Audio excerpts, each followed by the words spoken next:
Welcome to teachmeall.com. In this video, we're going to show you how to change the ABS brake controller on this 2001 Volkswagen Passat. Now, this is the problem the owner was having. That light came on the dash that looks just like this, and along with 3 beeps. You can carry your vehicle down to the local Volkswagen dealership and have them read the code for you, because not all code readers will read the specific warnings or errors that the ABS unit may throw. But the majority of the time, it's going to be the unit right here. This is the controller for the ABS brake system. Now, if the dealership replaces it for you, it will generally cost you over $1,000. But you can do like we did, take this off and send it off to a shop that specializes in rebuilding these. And you can get done anywhere from $200 down to about $100. Just search online, eBay, or wherever. Now we're going to show you the tools that we use to do this job. 1 jack stand and 2 wheel chocks. We'll need a flathead screwdriver for several things. Here we have a long handle, 1/2-inch drive ratchet, and a 17mm socket to loosen the lug studs. A torque wrench for torquing down the lug studs once we're finished. A 10mm socket and ratchet to loosen the washer bottle. Here we have a T-25 and a T-20 Torx bits with a 1/4-inch drive ratchet to remove the splash shield and the ABS controller module, and also on one of the bolts we needed a 6-inch extension. We need a 10mm wrench to remove the negative battery cable.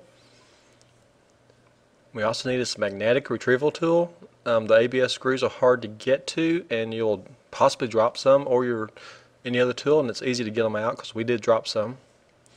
Some duct tape and a couple of the Ziploc bags that we used to cover some electrical connections to the ABS control module when we removed it. First, we're going to disconnect the negative battery cable.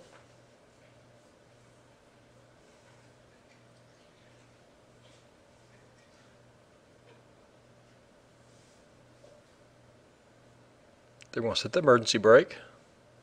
Put the wheel chocks behind both rear tires. Using our flathead screwdriver, remove the hubcap. And using our 17mm socket and ratchet, we loosen up all the lug studs. Once we have the lug nut studs loosened, this is on the driver's side now. Once you have the lug nuts loosened, we jack the vehicle up and support it on a jack stand.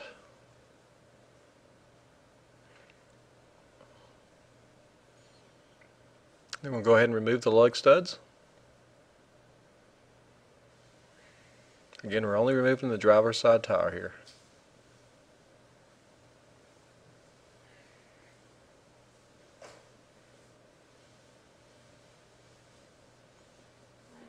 Once all the lug studs are removed, we'll remove the tire.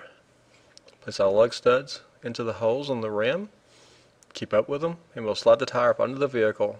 This is for safety and for security in case the vehicle falls. Then we're going to remove the splash guard or inner fender using our T-25 Torx bit and a 1/4-inch ratchet.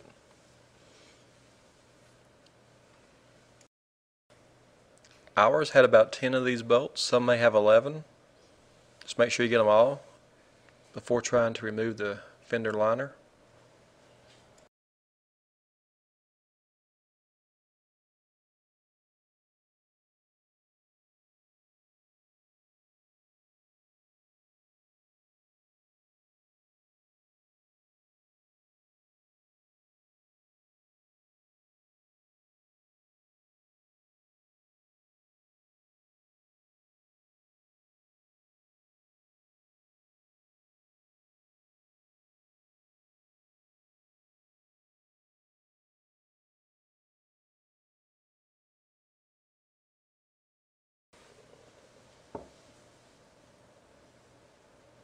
With all the bolts removed, we'll go ahead and remove the fender liner carefully, sliding it out of place.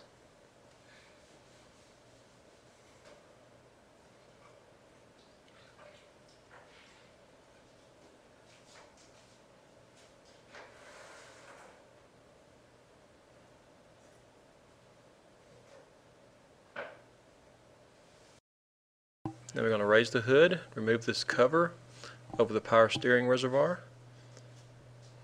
Using our 10mm socket and ratchet, we're going to go ahead and remove this bolt holding on the washer fluid reservoir. Here's another bolt that's holding on the power steering reservoir, and we get to move these out of the way.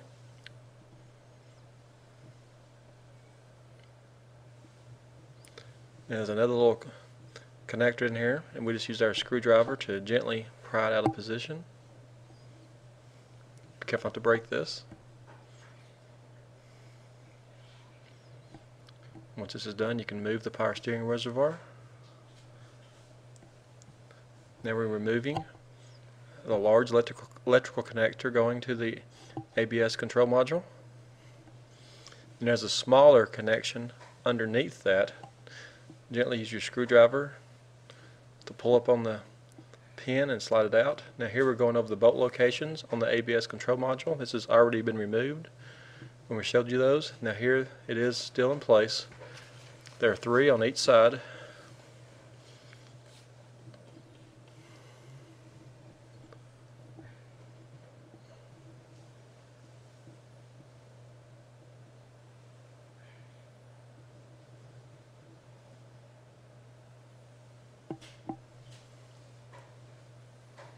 We're using a T-20 Torx bit for these.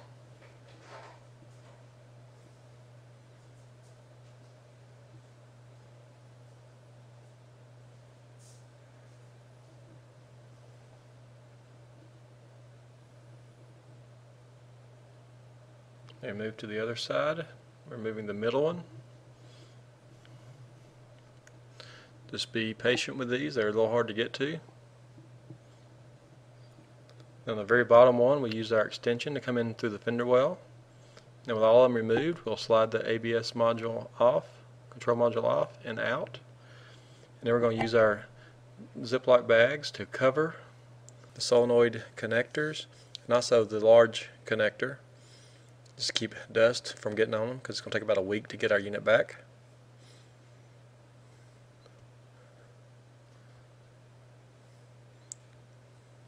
Using duct tape to hold the bags in place.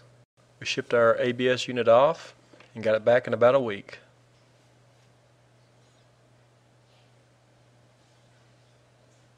Now here we're going to reinstall it. So we remove our Ziploc bags and duct tape from the solenoid connectors and then from the large electrical connection.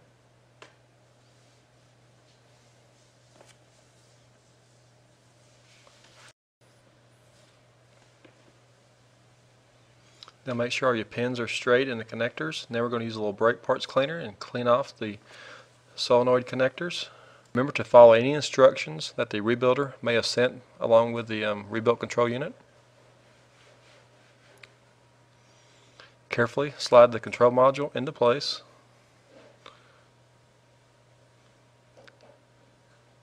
Carefully install your screws. Make sure you don't drop any. Start on with your fingers, and then you can come back with your T-20 Torx bit.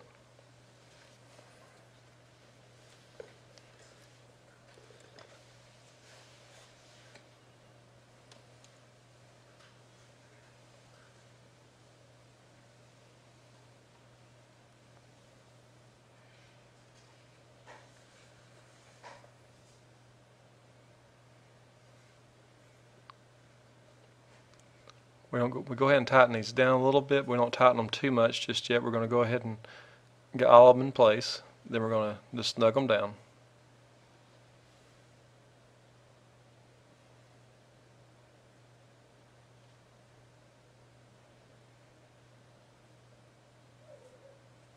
Again, on the very bottom, we need our 6-inch extension come through from the fender opening. Now with all the bolts in place and tightened down, we're going to go ahead and reinstall our electrical connectors. Again, make sure you don't bend any pins here. We install the top one. Then we're going to install the bottom one.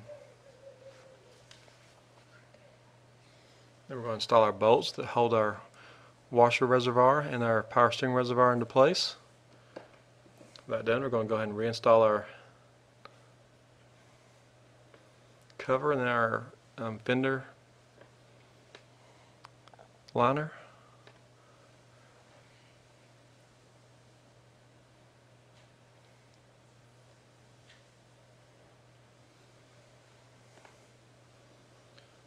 Fender liner in place, we'll go ahead and install our bolts using our T-20 Torx socket. We'll tighten them down.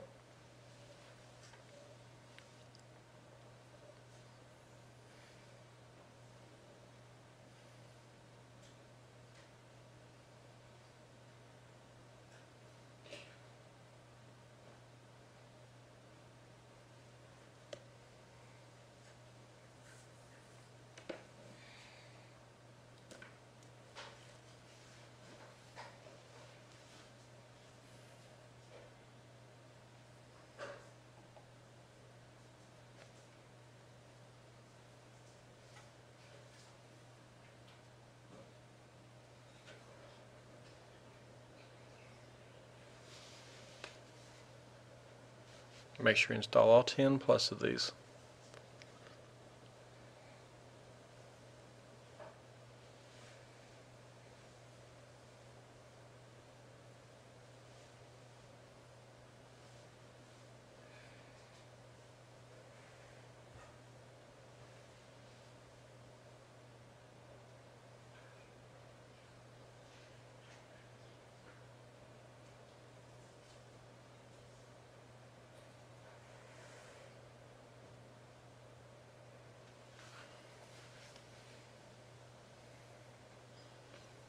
While installed, we're going to slide our wheel back into place and need to line up the holes for the lug studs. You have to line up the holes in the wheel with the rotor along with the axle itself.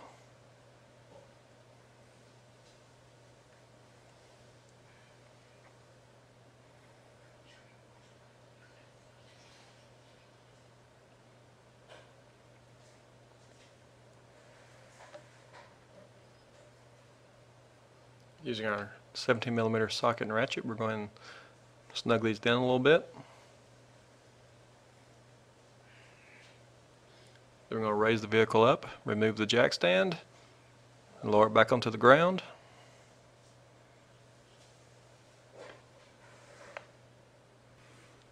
Then we're going to torque the wheel lug studs to 89 foot-pounds unless otherwise specified, and we do this in a crisscross pattern.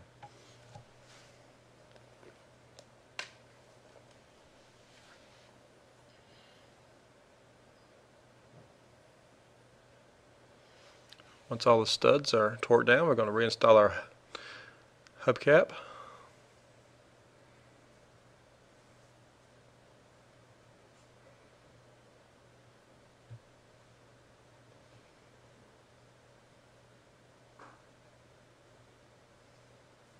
And here we're using a rubber mallet